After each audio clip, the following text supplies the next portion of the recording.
자, 이번 클립에서는 요즘 인기리에 방영 중인 이 스토브리거 그 드라마와 관련해서 우리가 생각해 볼 수 있는 직업이 어떤 개가 있는지를 한번 확인해 보겠습니다.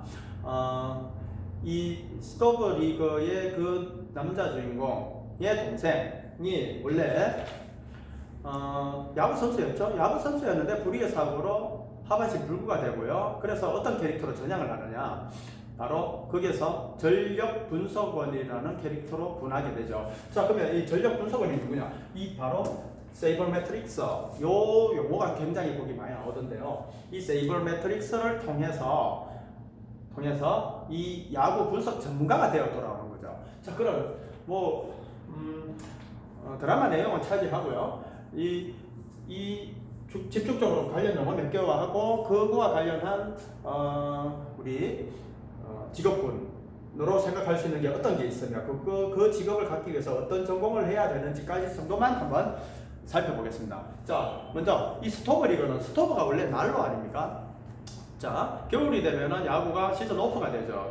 비시즌이 되면 팬들이 난로 주변에 둘러 앉아서 다음 시즌에 FA 시장에 나오게 될 선수들, 그리고 이 구단과 구단 사이에 어떤 거래가 이루어질 건지를 마치 게임을 하듯이 서로 추측과 또는 관련 자료를 가지고 이야기하는 거, 이걸 바로 스토브리거라고 생각하는 거. 자, 그러면 이 세이버 매트릭스가 뭘까요? 이 세이버 매트릭스는 야구의 사회과학 이론인 게임 이론 있죠. 이게 바로 존 폰 노이만이 만든 게임 이론 아닙니까? 여기에다가 통계학적 분석 기법을 섞어서 야구를 좀 더 체계적이고 학문적으로 분석 접근하는 이 방법론에 관한 게가 바로 이 세이버 매트릭스입니다. 자, 그러면 여기에서 금방 얘기했다시피 이제 이 세이버 매트릭스, 즉 야구를 이야기함에 있어서 이 통계학이 관여하는 바가 클 텐데요. 그럼 관련 전공은 통계학이 될 것이고, 그 통계학과 관련해가지고 어떤 진출 분야가 있는지 정도를 한번 살펴보겠습니다. 먼저 이 세이버 매트릭스는 얘기를 함에 있어서 이 빌 제임스라는 분을 빼놓고는 얘기할 수 없을 텐데, 그분이 1979년도에 쓴 이 베이스볼 애브스트랙트 이라는 책 내용 중에 이 세이버 매트릭스에 대해서 정의를 어떻게 했느냐, 이 용어는 The Society for American Baseball Research 에다가 매트릭스라는 말을 섞어서 이렇게 만들어낸 말이죠. 자, 요 약자를 보시면은, 앞글자를 보시면 SABR, 세이버 되죠? 그 매트릭스가 측정하다 아닙니까? 그래서 나온 거라는 거. 요걸 일단은 먼저, 그래서 이거 세이버 매트릭스라고 하는구나. 기본적으로 뭡니까? 다 야구와 관련돼 있을 수밖에 없는 것이죠. 자, 그러면 이걸 함에 있어서 기본적으로 필요한 학문이 바로 통계학입니다. 자, 이 통계학은요, 이거 정말 저 또한 대학에서 통계학을 전공을 했었고요.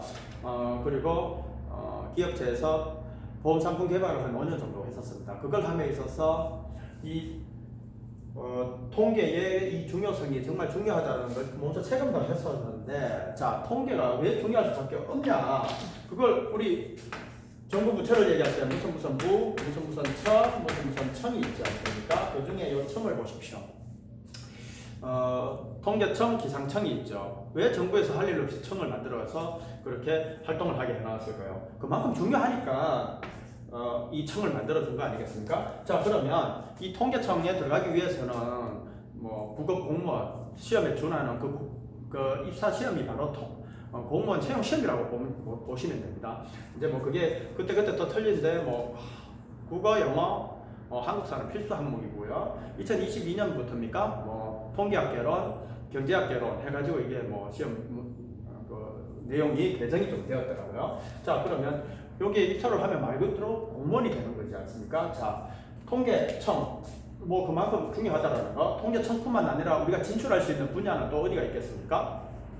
요즘 AI 시대에 빅데이터 전문가하죠. 그 빅데이터를 다룰 수 있는, 농수논문을 다룰 수 있는 그 전문가가 바로 통계 전문가라고 보시면 될 것이고요. 그 다음 저처럼 해봤던 그 보험상품 개발 또는 증권회사 딜러, 그다음 심지어 요 의료 분야 뭐 교수, 의사 포함해가지고 이 의료 분야 전문가도 될 수 있고 이 분야는 되게 무궁무진하게 넓습니다. 그러니 여러분들 혹시 앞으로 이 4차 산업혁명이 4차 산업이 도래하는 이 시대에 여러분들 뭘 해야 될지를 모르겠으면 이 통계를 한번 전공해 보는 것도 손해보는 장사는 아니다. 이 정도는 말씀드리고 싶고요. 자, 통계라는 용어가 우리 statistics인데요.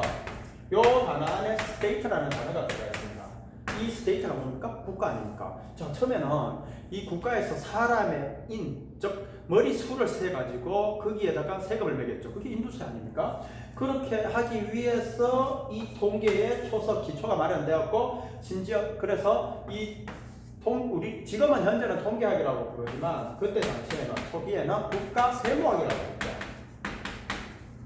자, 심지어 이 통계가 어떤 걸 합니까? 뭐 전쟁에서의 부상자를 치료하고 하는데 나이팅게일 아시죠? 그림 전쟁에 참여했죠. 그 나이팅게일이 이 통계를 이용해 가지고 이 부상으로 인한 사망자, 이 감염 뭐 이런 걸 뭐 관리를 하고 위생 상태를 점검하고 해 가지고 이 사망률을 급격히 떨어뜨린 이런 데 있어서 통계가 또 쓰였다라는 거. 자, 그러면 그 심지어 뭐 유럽 같은 경우 15, 16세기에 집에 창문의 개수가 많으면 그것만큼 부자라는 게 있기 때문에 그 창문을 개수를 세서 창문세를 매기고 집안에 난로가 몇 개가 있나에 따라서 난로가 많으면 많을수록 잘 사는 집 아니겠습니까? 그래서 뭐 난로세를 매기고 막 이러기도 했었죠.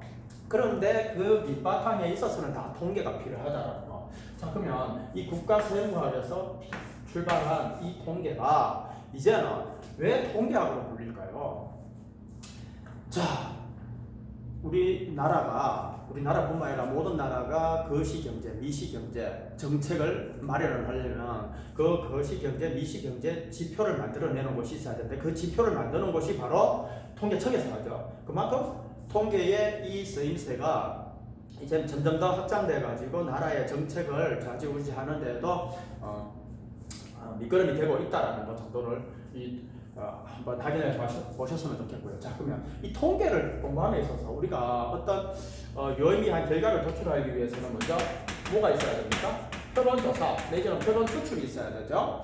그 표본 중에 말 그대로 거짓으로 응답하는 부분 또는 너무나 이 값 자체가 우리가 일상적으로 허용될 수 있는 이 값 허용치를 훨씬 더 벗어난 우리 소위 말하는 통계에서 아웃라이어라고 합니다. 근데 일반 사회학적 개념이나 그런 사회 학설을 보면은 싱귤레러티라고 하죠.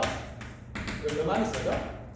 특이점 아닙니까? 너무나 값이 이 일상적으로 허용되는 범위를 벗어나는 이 특이점에 대해서는 제거를 해야 될 거 아닙니까? 왜? 이 결과를 해석함에 있어서 왜곡을 초래할 수 있으니까 그 표본조사와 표본 추출을 함에 있어서 이런 것들을 제거하는 걸 바로 노이즈라고 하죠. 노이즈를 제거해가지고 그대로 이제 분석 기법을 써죠. 분석 기법을 써서 결과를 도출하고 그 결과를 해석하는 거. 그게 바로 통계학입니다.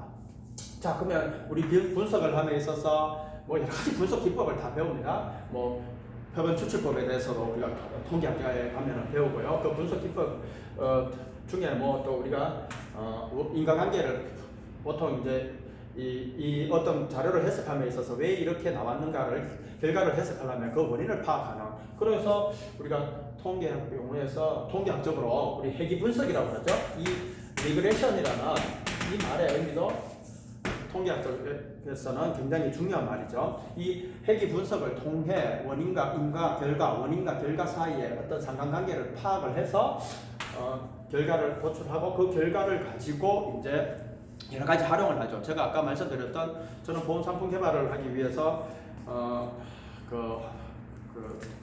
통계학을 전공한 건 아니지만 그 통계학을 전공을 해서 보험 상품 개발을 해봤었는데 거기에 쓰이는 뭐 우리가 종신보험이다, 뭐 CI 보험이다, 뭐 교통상해 보험이다, 암보험이다 이런 걸 하려면 기본적으로 사망률이 있어야 되겠죠. 교통재해 또는 일반 재해 사고 또는 사고율 또는 사망률, 재해율 뭐 이런 거, 암 발생률.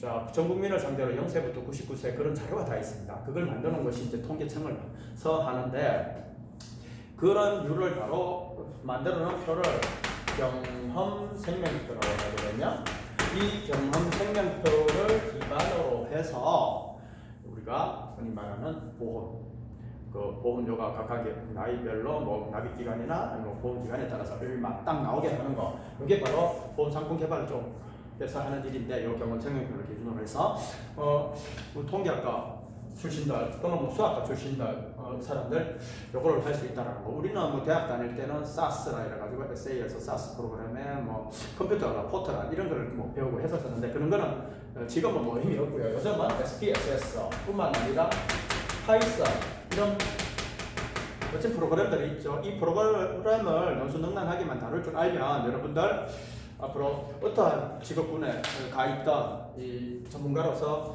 뭐 능력을 인정받을 것이고요. 거기에다가 여러분들 뭐 영어까지 된다 이러면은 미국 쪽에서도 뭐 미국이나 영어권 국가에 가서도 전문가로 인정받을 수 있는 부분이 있으니까, 이런 부분에 대해서 한번 뭘 해야 될지를 잘 결정하지 못한 상황이라면 요 통계 전문가, 요즘 뭐 빅데이터 거기에서 뭐 당연히 뭐 통계를 빼놓고 얘기를 할 수가 없지 않습니까? 그러니 여러분들 앞으로 생각해봐야 할 이 직업 군의 후보로서 통계 관련 뭐 공무원이라든가 통계 관련 이 전문가 이런 것도 한번 생각해 보십시오.